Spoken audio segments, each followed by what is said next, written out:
প্রধানমন্ত্রীর রাজনৈতিক উপদেষ্টা এইচ.টি. ইমাম বলেছেন, জিয়াউর রহমান মুক্তিযোদ্ধা ছিলেন কিনা এটা এখন সন্দেহের বিষয় নয়, এটা তার পরবর্তী কাজেই প্রমাণিত।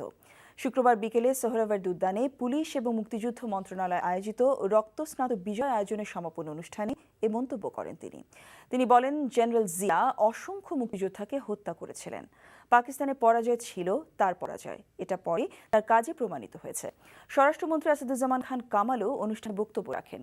দেশ বিনির্মাণে বঙ্গবন্ধুর কথা স্মরণ করে মন্ত্রী বলেন, প্রধানমন্ত্রীর নেতৃত্বে এখন উন্নয়নের ধারায় এগিয়ে যাচ্ছে বর্তমান সরকার। জিয়াউর রহমান তিনি মুক্তিযোদ্ধা ছিলেন কিনা এটি আর বড় প্রশ্ন নয়, এখন এটি প্রমাণিত যে তিনি আমাদের মাঝখানে একজন অনুপ্রবেশকারী ছিলেন। পাকিস্তানের প্রতি তার যে প্রেম, তার যে ভালোবাসা, তার প্রীতি, তার আনুগত্য, সবকিছু যেটি সেখান থেকে একেবারে প্রভাবিত হয়েছে খালেদা জিয়া পর্যন্ত এখনো আমরা দেখতে পাচ্ছি। আলোচনাতে বেরিয়ে এসছে, পাকিস্তান সম্পর্কে শুনছো আপনারা। এই পাকিস্তান এখন পর্যন্ত বাংলাদেশে তাদের সেনাবাহিনীর পরাজয় মেনে নিতে পারেনি।